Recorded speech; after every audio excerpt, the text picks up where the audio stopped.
So I'm really excited to have you here today. My friend Margot, we go way, way, way back, like to college.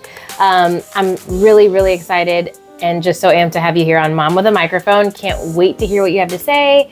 Can't wait to hear your story and really just see what you have to offer to our listeners. So if you want to go ahead and take a second and introduce yourself. Yeah, so my name is Margalyn, also known as Margot. I am a mom with 2 kids, a 7-year-old and a 9-year-old, and I am very happy about being here today so I can hopefully help someone else. So you mentioned that you wanted to share about protecting mental health, and I think mental health in general is just something that women struggle with in general. Like as a mom, there's so many things we can take on and we carry and we just learn to move through all of that. And sometimes we don't ever pause to stop and think like, what do I really need? And then you throw in other things like mom guilt and all that other stuff. And so I'm just curious, like, can you tell me a little bit about just this idea of like maybe defining mental health if you want to, but how do we protect our mental health as moms? I just want to dive right into it. Yeah, so mental health is very broad, but I think it's something that, like you said, all women deal with. It's not just moms, it's women who are caregivers, who are caring for someone else. So for me, I have to protect my mental health. I have to protect my space. And sometimes that means getting rid of people that I do care about so that I'm not going crazy.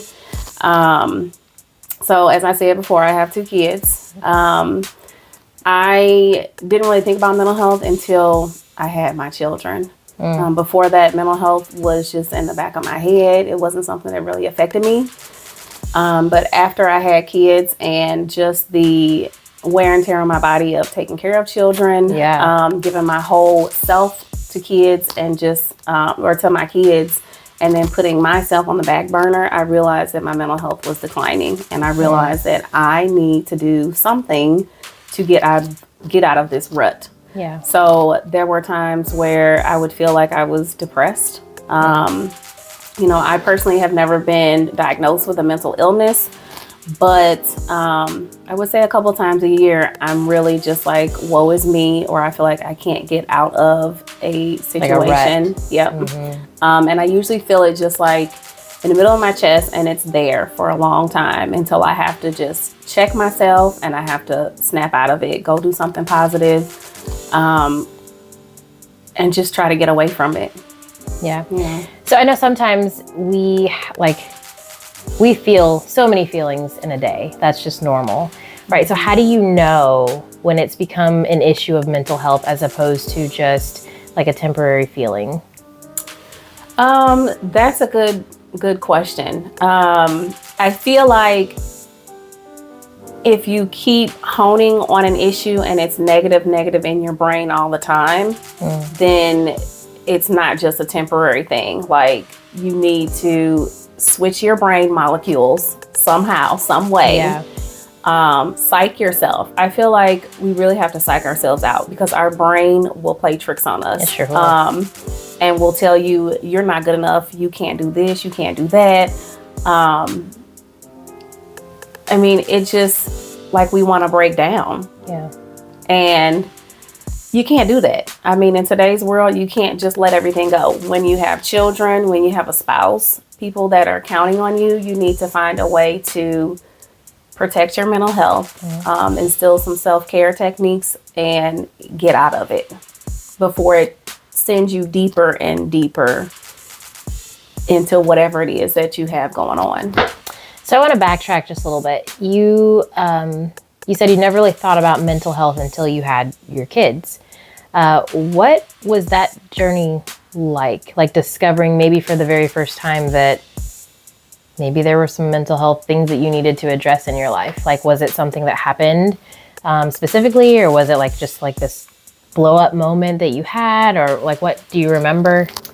I don't really have specifics per se, but I would just say getting older and just having life challenges in general, you know, with children and getting married and just having a lot of responsibilities just kind of dumped on you. that you didn't have before. Because when you're single, for the most part, I mean, you can just kind of do whatever you want. You don't have people relying on you that need your love and your care, 24/7.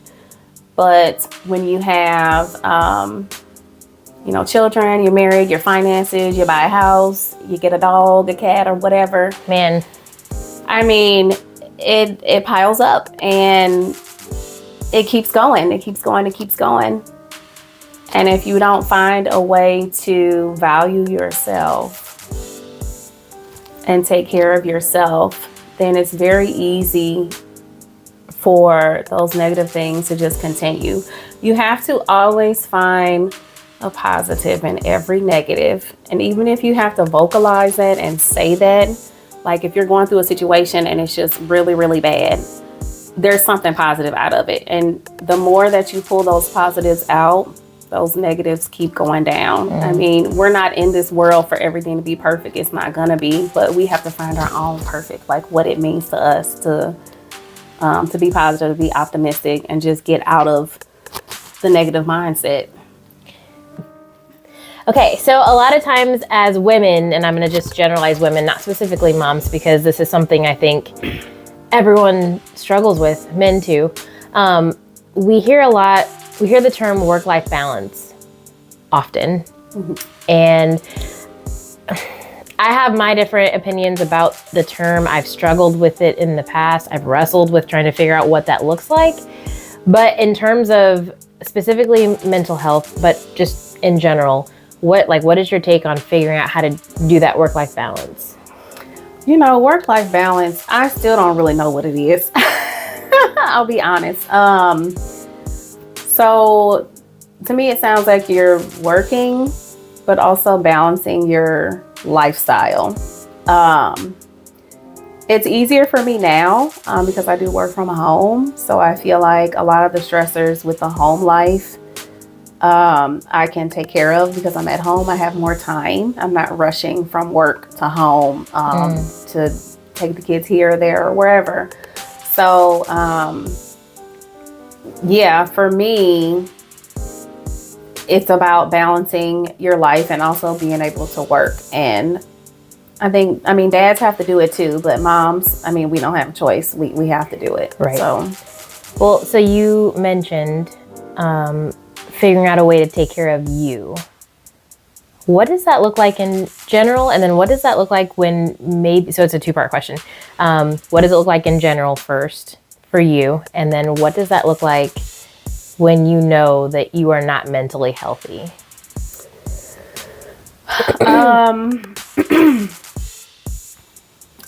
In general, it just means finding a safe space to be myself, like my whole self with all of my emotions, but doing it positively. What was the second part of the question? Well, I want to dig into that. Before you go to the second part of the question. Okay. So what does that look like for you specifically? What are some things you do? Some things you like? Okay. So things that I do, which I was going to bring this up like toward the end, but I didn't know how you want to do it. For me, I go to things that I know give me instant gratification. So my number one, solitude when I'm not feeling good, when I feel like I just need to get away from life, is I go outside. I go outside and take walks. I just smell nature because I like it. And sometimes I listen to music. I love reading. That's another way for me to protect my mental health and also a form of self-care. So I think it's important for women to have things that they can do unapologetically. That's the key word not there. Feeling guilty. We are so quick to feel guilty about taking care of ourselves. Right. Like so quick, because we are known as caregivers.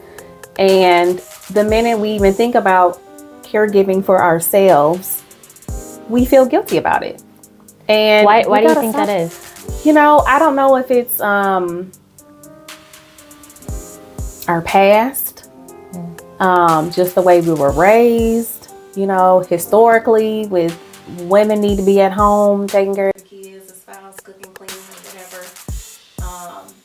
I also just think our hearts are so big, and we just want to give, but we forget about giving to ourselves. And we have to give to ourselves, like, selfishly. Right. Not selfishly, because you can't pour from an empty cup. Yes. Yeah. So the second part of my question was how do you do that when you are not mentally healthy? And I guess maybe it's better to start with the question, like, how do you know when you are mentally healthy or not? And then when you're not, what are those things that you maybe have put into place to help get you back into a place of mental health? So I don't know if we will ever know that we're mentally healthy. I don't feel like we were built to be 100% mentally healthy, because we're always going to have life stressors and things coming at us. We're not perfect beings. So there's always going to be something. But I think that we just need to recognize within ourselves if we start feeling a certain way and we can't get out of it. That's when it's like, okay, like if we're blowing up at our children, at our spouse, we don't need to be doing that. Like, there's no reason for all that extraness, right? But if it's constant, that's when it's like, okay, you need to check yourself. But we have to recognize that. Like, you have to know the on and off switch. There are times when I just instantly know that I've messed up. I've either yelled, hollered, said something, and I can instantly check myself and say, oh, I'm sorry, or say a quick prayer like, I did not mean that, and try to do better the next time. But if we keep doing the same thing over and over, that's the issue. Like, we have to try to do better the next time and the next time. I feel like as long as we keep trying, we'll get better. So strategies, like for you, when you catch yourself, maybe it is a time where you blow up and then you're like, oh, I'm sorry.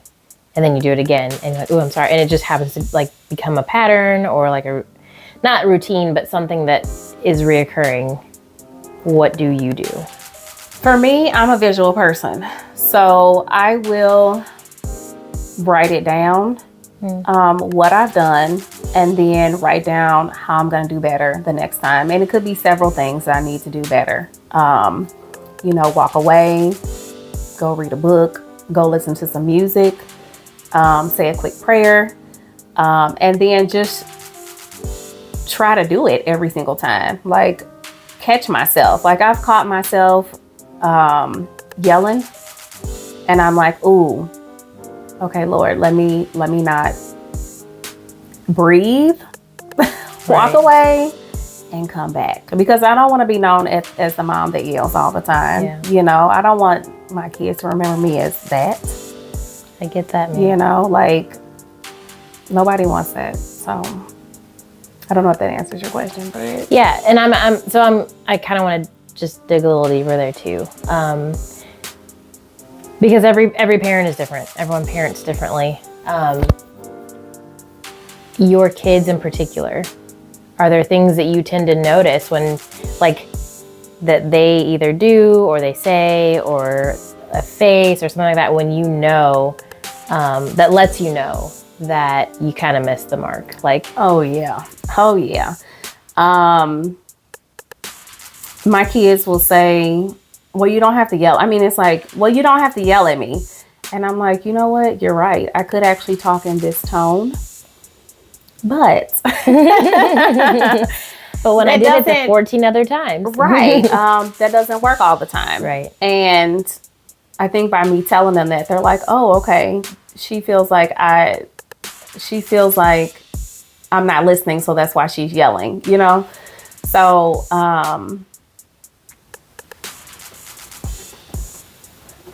yeah, that's one of them, is the yelling. And then definitely facial expressions. And sometimes it's just like a sad look. And then I have to come to them and say, you know what, I'm really sorry. I shouldn't have talked to you that way, or shouldn't have yelled. I could have just, did it this way or that way.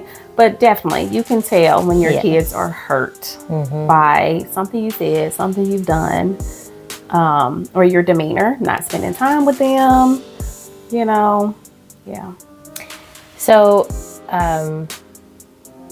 you have experienced loss recently, pretty big loss.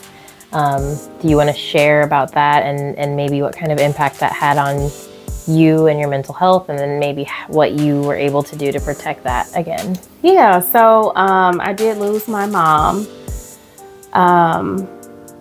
last year in 2022. I also had a miscarriage in 2021. That was pretty tough for me, both of those, because it was just kind of back to back, 1 year and the next. I do find that, so when I was growing up, we went to the park with my mom all the time. That's probably why I enjoy walking at parks, because I feel like she's there. Every time I'm walking, I just think about her and she's there. Yeah. So that's just kind of my special thing. And now I do that with my own kids. Like, we go to the park and walk. No electronics, sometimes no bikes, nothing. Just walk the path and appreciate nature, appreciate where we're at, and then also just let loose, just get away from the world and just the basic things of just being outdoors. So I think for me, there were moments where I was really, really sad. I still think about it now, where I'm like, I just cannot believe that she's not here. I did not expect that. But I think it's important to know where she's at, and that she's happy and healthy. And I can't change the fact that she's not here, but I can remember her and I can feel her every time I'm at a park. She's there.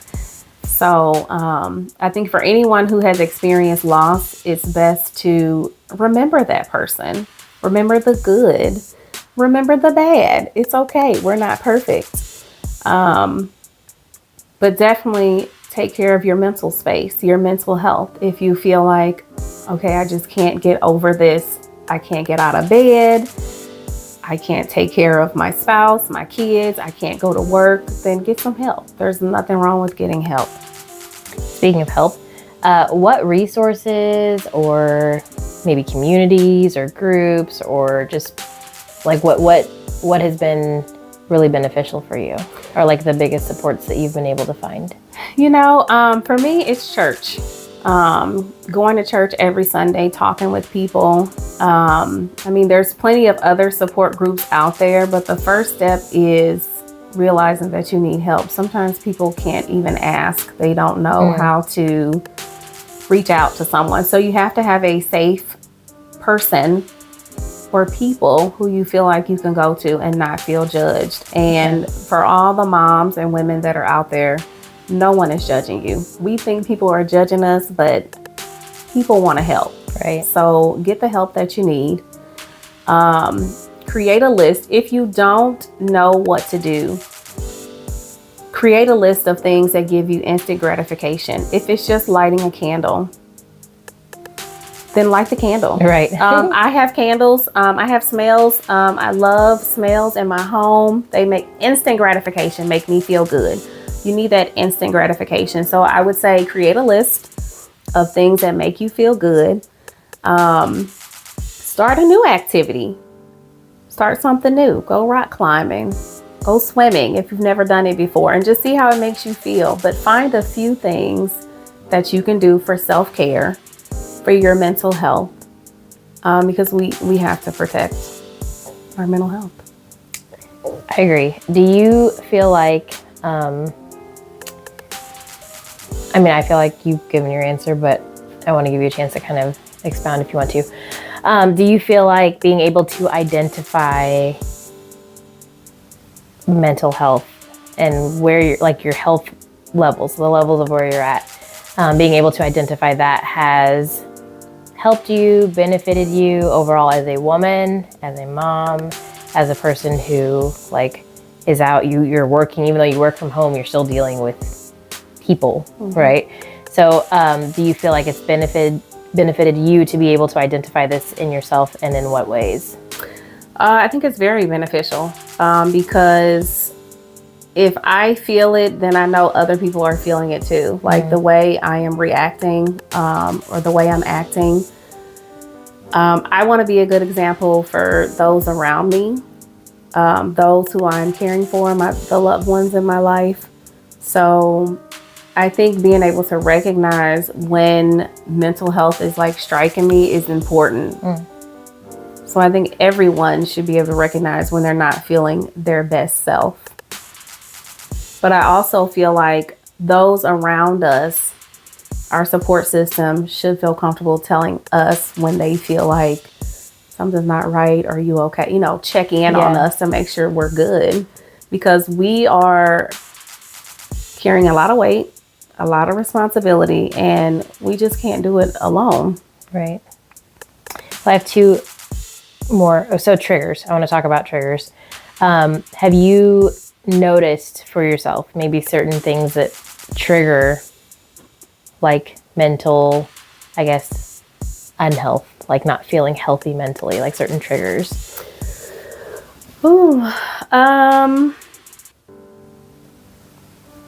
Yes, I think there are triggers. You know, like I feel like I have anxiety. I've never been diagnosed, but I do feel like I do have some anxiety with certain things, like if my house is not cleaned, or if I have to repeat myself over and over for someone to pick something up. Oh, I get that one. And I think that was because of the way I was raised. You know, a lot of times some of these things that we go through could be because of our parents, the way they treated us, or the way they talked to us. And I want to dig into that. Okay. I want to dig into that, because there's definitely something to what you're saying. Like, and I don't mean to cut you off. So if you want to finish your thought, but I know, like, for me, I struggle for a couple of reasons. One, because, you know, and I don't think it's that my parents ever really talked to me crazy. But I think just this in my head, it was like, if my parents said it, that's just it. And so kids these days don't act that way. They don't respond the way we did. And I don't think it's that I'm like completely failing at raising my children. I just think what's available and what they're exposed to and the overall environment and climate, you know, it used to be like it takes a village, and I don't feel like that's people's overall sentiment anymore. So I'm just curious, I want to dig into that. What did that look like for you specifically growing up? So my dad worked a lot. He worked from like 4:00 in the morning, didn't come home till like 7 every day. So it was really my mom. My mom was a stay-at-home mom. And she dealt with her own mental illness as well.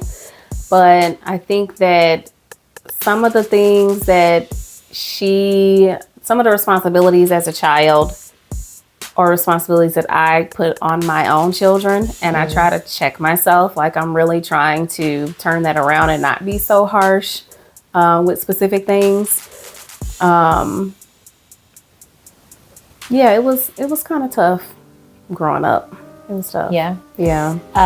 So again, you said you didn't really think about mental health, but do you feel like, until you had your kids, but do you feel like, looking back now, do you feel like there were maybe certain times or moments where now you're like, oh, that was definitely me being mentally unhealthy or in a not beneficial spot in your life?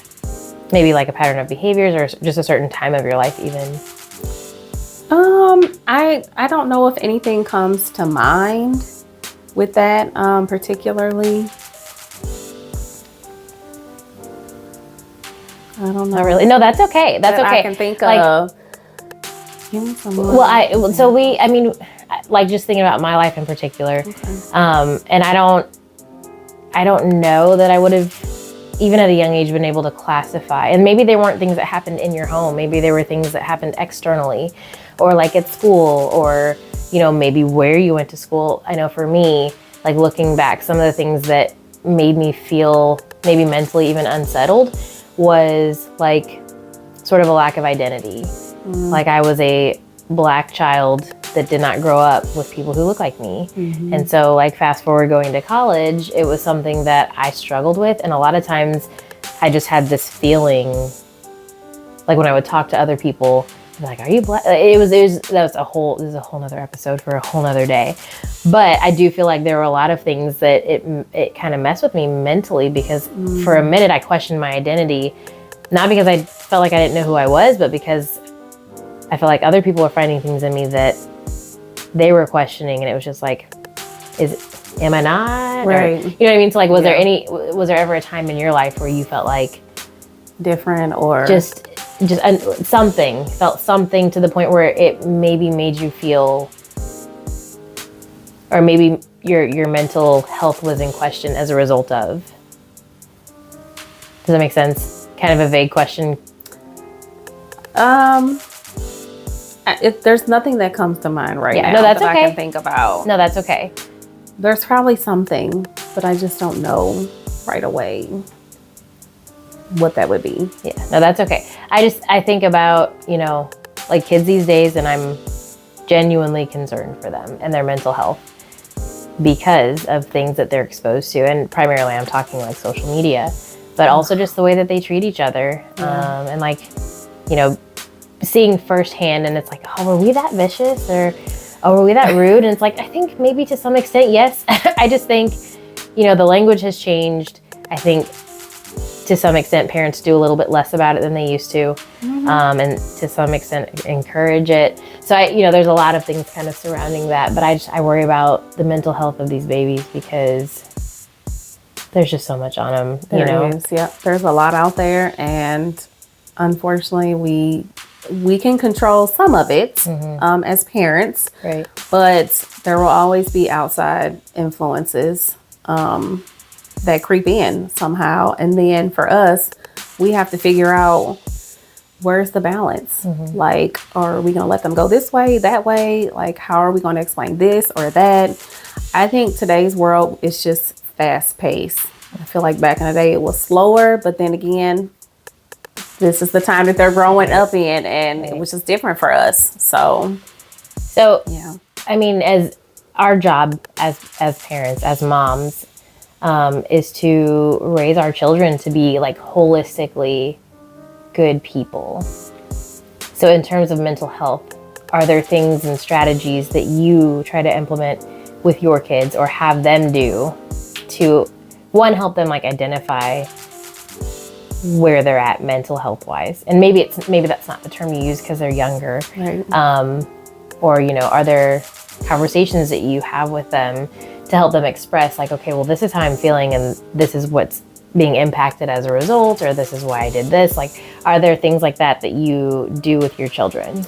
We have conversations. I tell them all the time that they are entitled to their feelings, their emotions. I don't want them to bottle things up, but I want them to do things in a healthy manner. So versus you yelling, walking all around the house, go over and get that pillow and you can scream in a pillow. Right. Like, that does not bother me. I want them to know that they were given these feelings and emotions for a reason, and it's okay to express them. Just do it healthy. So, I mean, we have times where it's quiet time and it's go listen to music or go read a book. Think about things. Think about the way you acted, or I will tell my kids to tell me do you feel like I yelled at you? I screamed at you? Okay, let me explain why I did this or that. How can I do it better next time? But I want them to feel like they can come to me about anything, because if they don't come to us, they're gonna go find it somewhere else. Yep, and they might go to somebody that you don't want them to go to. So I think it's important that even though our kids are young, or that we explain to them about the brain and mentally some of the things that just go on, and just be transparent about it, because they need to know, even at a young age, how to protect their own mental health. That's really good. That's really good. Yeah, they gotta know. They do. So, well, this has been awesome. Like, thank you so much for coming. I do have one more question or thing for you to answer. Okay. What is one thing you would share?